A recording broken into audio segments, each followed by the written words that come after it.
l'université avait demandé à un professeur, l'historien Boubacar Bari, de prononcer la leçon inaugurale.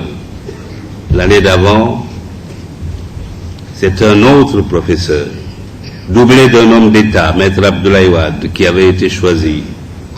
L'invité de cet après-midi n'est ni professeur ni homme d'État. Vous savez, le professeur est le serviteur de la science et l'homme d'État l'otage de la prudence.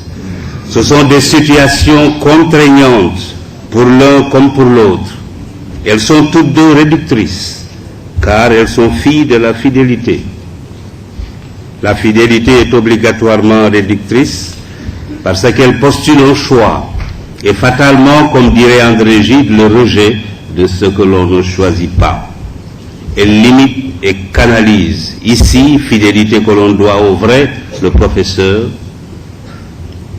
et la fidélité que l'on doit à la vérité, l'homme d'État. En effet, le professeur est un soldat de la raison et l'homme d'État le porte-parole du peuple, donc de l'opinion. Le premier s'évertue à ne pas sortir du chemin de la science. Le second porte le fardeau du souvenir de ses promesses que ses électeurs conservent précieusement dans leur mémoire. L'État a la chance de pouvoir ignorer à la fois la science et l'opinion. L'invité à prononcer une leçon inaugurale dans ce sanctuaire de la pensée et de la parole, c'est courir un risque, surtout s'il se trouve que l'invité en question a atteint un âge canonique où, selon certains oulémas, Dieu lui-même est indulgent à son égard. Conséquence, les hommes n'ont pas d'autre choix que de fermer les yeux et les oreilles sur ces erreurs de pensée et d'expression.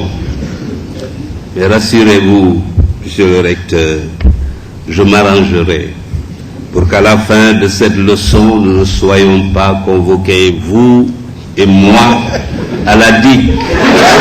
Je m'arrangerai pour qu'à la fin de cette leçon, nous ne soyons pas convoqués, vous et moi, à la digue. Et dans le cadre d'un projet d'usage et de pratique, d'une autre mesure, du dire et du faire, le bien. Nous y reviendrons. Il faut que le dire et le faire n'obéissent plus à cette nouvelle loi selon laquelle, peu importe, qu'un but ait été atteint par des moyens illégaux ou prohibés par la morale ou l'éthique, la fin étant finalement le seul justificatif de la parole ou du comportement. Dans un tel monde, l'on va droit à l'échec car c'est un monde qui ne manquera pas d'engendrer l'injustice, la violation des droits de l'homme et donc des conflits et des affrontements dont personne ne peut aujourd'hui deviner les conséquences qui ne pourront être que néfastes. Il faut prévenir ce grand mal dont l'humanité pourrait souffrir sous peu.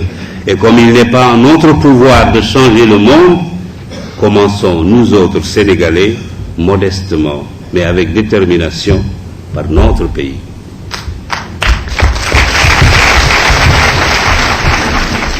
Commençons par y adopter l'éthique comme règle de comportement, comme s'il s'agissait d'un principe général de conduite obligatoire pour tous sans exception. Cela peut paraître utopique à certains, notamment à ceux dont la spécialité est la combine et la magouille, substantif que le petit Larousse définit ainsi, combine, moyen habile et peu scrupuleux pour parvenir à ses fins. Magouille, lutte d'influence, série de combinaisons douteuses ou malhonnêtes entre des groupes, des organisations quelconques ou entre des personnes à l'intérieur d'un groupe. Ce cheminement vers le désastre, avec les voies tordues précitées de la combine et de la magouille, n'est pas une fatalité. Il me semble qu'il y a des remèdes appropriés pour le prévenir ou le guérir. J'en identifie 3. Ériger certaines règles éthiques fondamentales en obligation erga omnes, Subordonner la loi aux commandements éthiques et la fonction de juger au seul droit. Légiférer dans tous les domaines pour imposer aux administrateurs comme aux administrés des comportements éthiques. Il s'agit en quelque sorte de déplacer nos objectifs, nos buts et nos rêves, de remodeler nos jugements et notre conduite sur d'autres valeurs et de donner la priorité à la qualité, au seul mérite et à l'intérêt général, que ceux qui détiennent une parcelle de pouvoir et en abusent, ou qui se sont enrichis en foulant aux pieds les règles d'éthique, se le disent bien, ils n'inspirent aucun respect aux autres Sénégalais.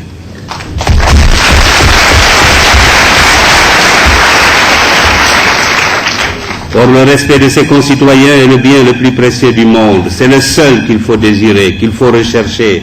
C'est le seul qui est admiré.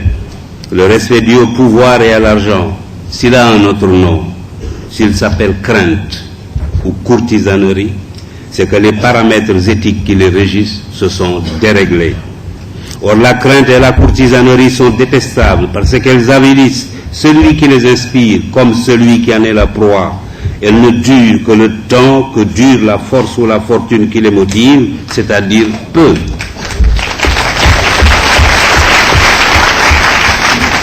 Et elles s'effacent avec la perte du pouvoir ou de l'argent. Le pouvoir est fait pour servir, il est passager. L'argent ne sert qu'à satisfaire les besoins. Au-delà, il est inutile.